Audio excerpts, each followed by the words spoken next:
All right, welcome to Captain of Industry.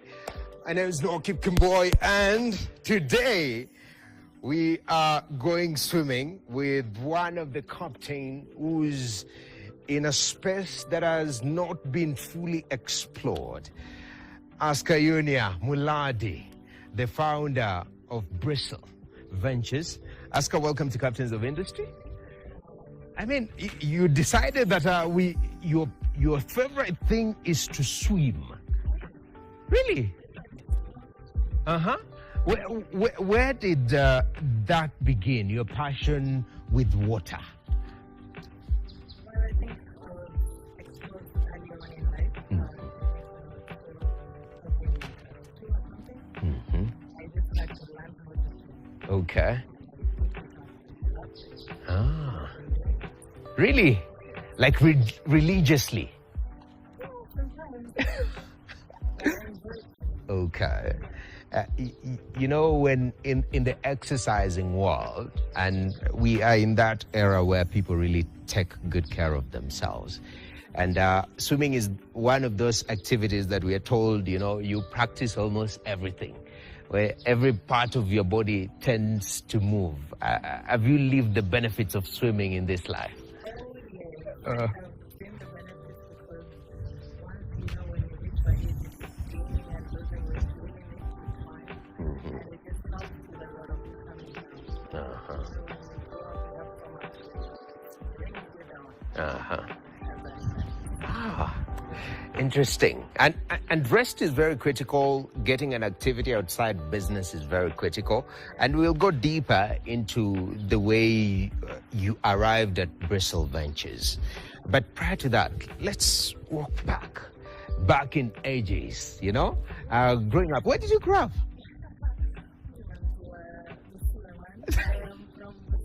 Uh-huh.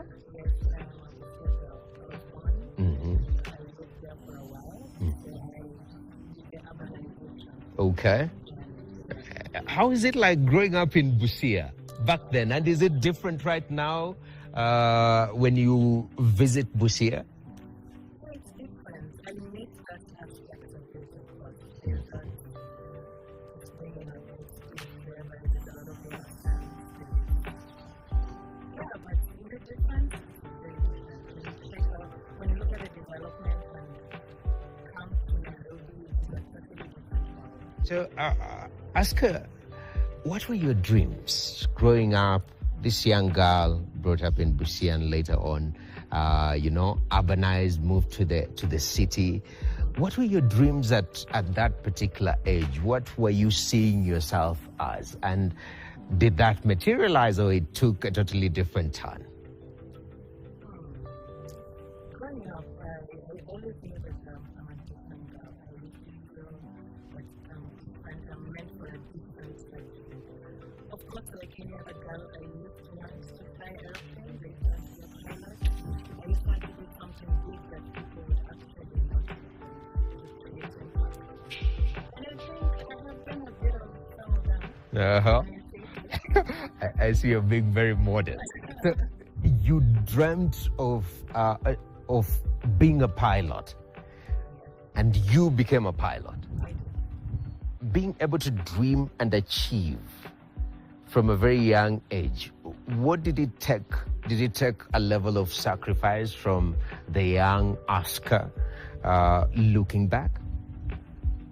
Definitely, there's a lot of sacrifice. You had to expose a lot to do what you want and put in the effort. Yes, and ignore the noise. Wow. What was the noise back then? It's a woman doing it. Okay. Basically, the noise was the market, and from Busia, I used to who's gonna find this thing? Those are some of the questions. Either way, I still do it. How? How?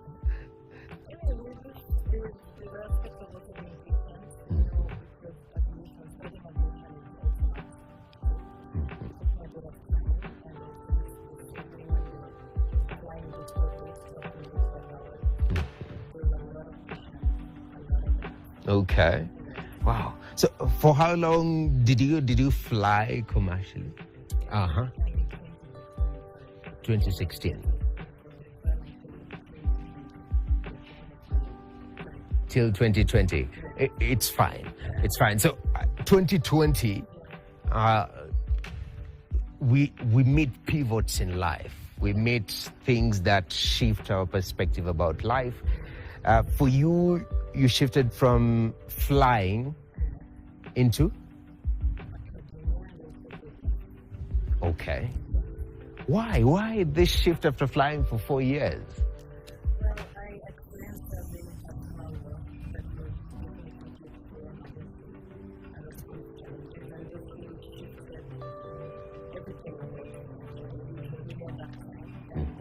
I looked at my family and I decided to pursue my experience the time and experience, and decided to grow and my time. Okay. So this was coming from a personal space. Prior to that,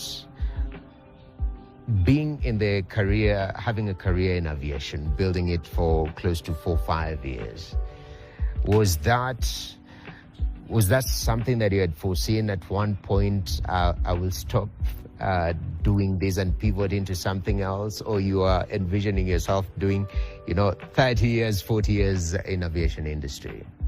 One thing I knew that I was going to wonder that I've always wondered I'm going to do it. I knew at some point I would have to step in and do it, and I have to own it. And still the design of the company is not because it is part of what we're going to do. And that's why my life is Okay. Wow. 2020, we are about now to get into that personal space where you are doing your commercial flying, you are in business, you are in employment with these dreams. Actually, me, I'll own a plane, I'll run these things one of the days. But something shifts, as you say, it's very personal. Do you mind opening it up for us? What happened? I lost my during the lockdown.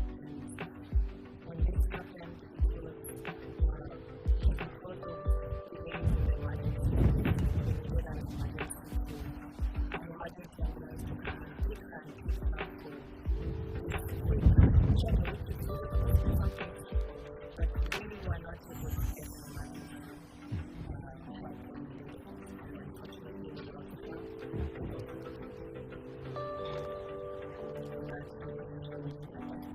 Unfortunately, we lost her. Yeah.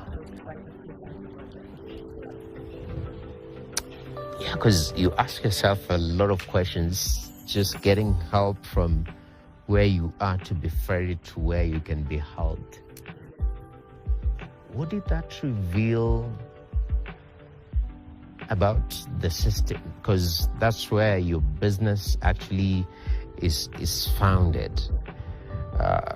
When you're processing this, because there is grief, you've lost 2 people, and you're seeing these gaps. Initially, like, did you think things were just, life is normal? If you need checkup, you go to the hospital. What shifted in your mind? What was revealed through this particular incident that was quite unfortunate? One of the things that came up with was the location where you are, where your masters, you're going to survive or not. You still in the urban areas and other areas, right? But in the urban and the rural areas,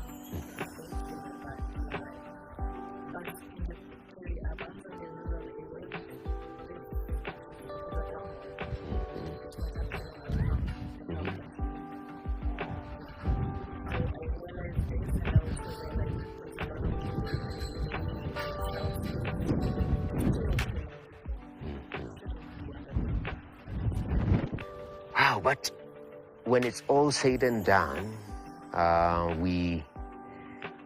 life moves. It has to, I'm told. The thing about grief, though, it stays with you.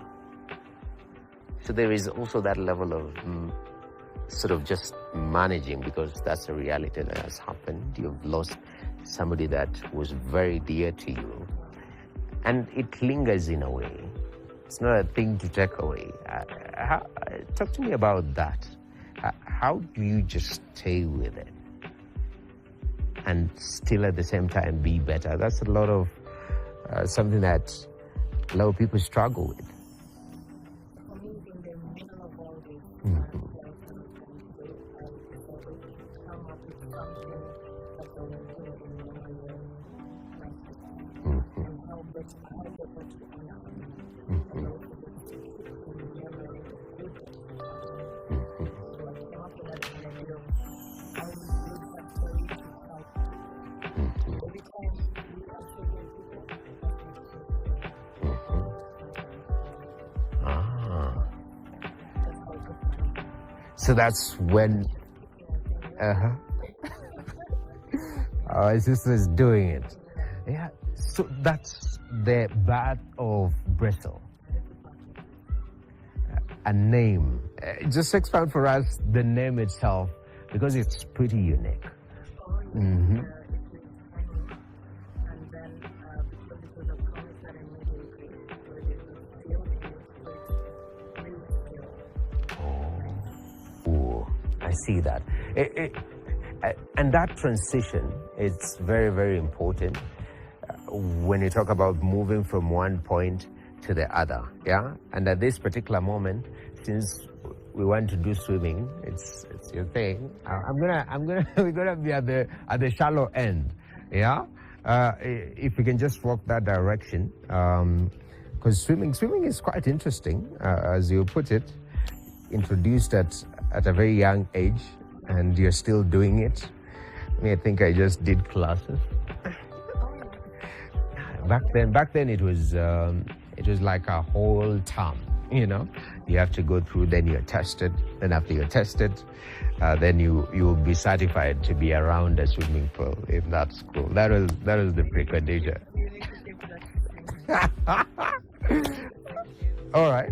Going into the logistics scene, give me the experience from your flying days that now you start implementing into this new venture that you call Bristle.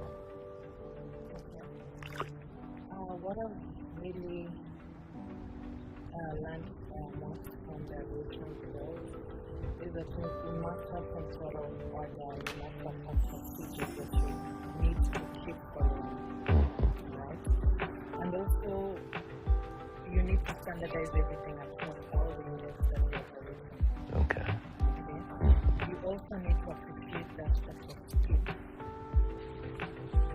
It might be dangerous, but it also is done quickly. It is actually good for the person whose life is actually depending on that.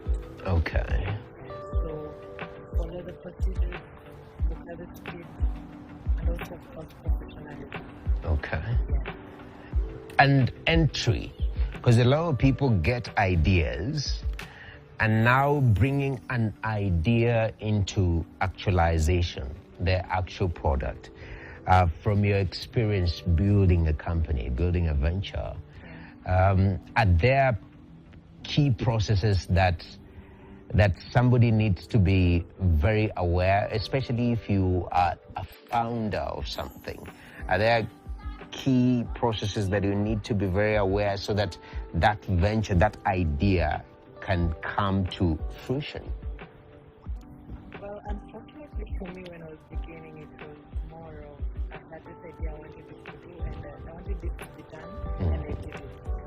But looking back, I think what I would advise or say is that probably you need to really know about your market to do your plans properly. But when you're investing in that industry, you won't have a lot of fumbles along the way. I think I really fumbled a lot before I could Ascar. Okay. What were the fumbles like? And how were you handling the fumbles? Initially, just getting to have your first contract, or even that because it seems to be very easy and everyone needs the help in the hospital, but you realize that there are already people there, there are already competitors, and people are already doing it for years more than you. So there's a lot of competition. Okay. And so you needed to know how to maneuver.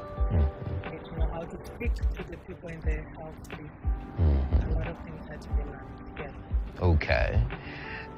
That's quite interesting because some people hit a rock, snag here and there, and they're like, no, I'm out of this place. Because also sometimes people don't have the luxury to go on; they have to go and re-strategize. Did that happen to you? A lot of going back and realizing, okay, I didn't think this was like this. Well, I would say I'm stubborn, and I was also I had a mission. Okay. I was driving with, so even when I hit some sort of rock, I keep telling myself I have to make this work. So at the end of the day, remember there's somebody that's joining somewhere, working the good. So it is the mission that is good. Okay. Yeah. Wow. So the initial days, when is Bristle born? 2021. 2021. This post-COVID, it's a totally interesting space. When you think about it, people are more aware of how much risks could sort of come out of lack of proper emergency, because it is the COVID years that we saw.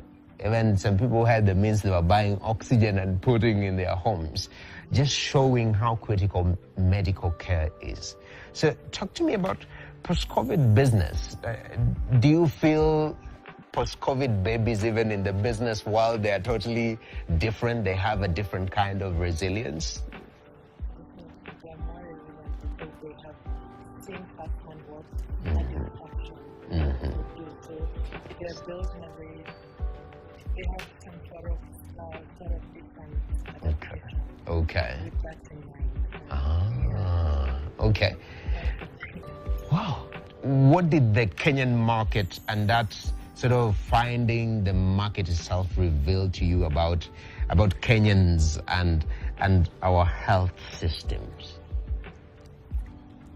Well, the first thing I noticed about the healthcare system, especially the emergency side, is that the response system here is quite fragmented. We also realize that the emergency sector is also underserved. Meaning there's so much to be done and there's so much opportunity. There is demand for these services. The problem is how you supply it. It's about how you supply this demand that is there, finding ways around it. That is the challenge. You have to be creative at it. And you said it's also a sector that is highly competitive? Not really, because when you read around, you realize that we still have very few ambulances in Kenya that are meant to serve a population of about 55 million. Thereabouts. We have about 1,000 to 1,200 operational ambulances. In the country? In the whole of Kenya. Oh yeah. How? I don't know, but that is what is really happening. So there is need for these services. Yes. Just getting it off there is no. That's crazy. Oh yeah. That pressure is bad. Really. Ideally, at least from standard procedure, with this kind of population, how many ambulances should we be having? WHO is recommending that for every 1,000 population, you need about 20 to 30 ambulances. So you can do the math. For every 1,000. Yes, you need at least 20 to 30. And we are at 1,200. Yes, they're about operational ones. Ah. It could even be lower. Okay. That's quite unfortunate. So, wow, that's a huge gap. Now you are a leader of people. Yeah. How are you handling this, especially being a leader? What is your leadership style? Maybe we can begin from there. No, I don't like to see myself as a leader. Most of the time you'll find me in the ambulance. I'm part of the team. I like to experience what they are doing, especially to be able to learn. At the same time, we have the roles in the organization, the structures, and people follow them, but I'm more interactive. You'll find me where the marketing is, I would love to be part of that team, and yeah, Okay. interact with my team. Okay. And how young is your crew? I really look at employing young people, Okay. yes, women, yes, that's how mostly I like to young and women, Okay. yes. Wow. That's quite incredible. Right here on Captain of Industry, we are huge believers that a leader is a reader. You have to equip yourself and shape perspectives that sort of drive you as you do your day-to-day activities in life. For you, what was that one piece of literature that you interacted with and empowered you in a way, shifted your mind and perspective about life? Oh, it has to be the Nice Girls Don't Get Their Cannabis by Life. I don't remember the second name. But yes, that book is, I think all girls need to read it. Really? It changes everything, how you look at things in life. Yeah. What did he change? What was one of the biggest lessons that you picked from that particular book? Sometimes for you to survive, you have to shake off the nice aspects of you, take on the really tough ones. It commands respect for you as a leader. Yeah, and just changes on how you demand for things and how things come to you. Where do you see this sector going, especially right here in Kenya? I envision a future where making a call for an ambulance will not be a gamble. You will get that call answered and somebody will come for you. I'm also looking at a future where the response would have a good response and dispatch system. Currently we don't have that. We have a system that is able to coordinate calls. When you actually, when somebody has an emergency, do you really know what to do and how will it be handled? Is there a central team? If we can solve these two things, we are good to go. If you can solve these two things, we are good to go. Ascar, Eunia, thank you very much for speaking to Captain of Industry. This conversation, I know a lot of people won't float, because we have a lot of water here, but I really do appreciate you giving us your input right here on Captain of Industry. There you go. Matters to do with pivoting in life. Sometimes life happens. Life-changing events do happen. And from those events, unfortunate as they are, you have an opportunity to pivot if you want to. And that's the story of Ascar. She says something tragic happened, but it was a birth of something that would allow other people to get this much needed help that was not availed when it was much needed. And from that, she's built a venture. She says you have to put niceness aside in order to command respect and to have results at the end of the day. Has been Captain of Industry. We are about to start swimming. I know my name is Noah, and water is not strange to me. My name is Noah Kitkenboy. Has been Captain of Industry. We are out. Let's go swimming, shall we?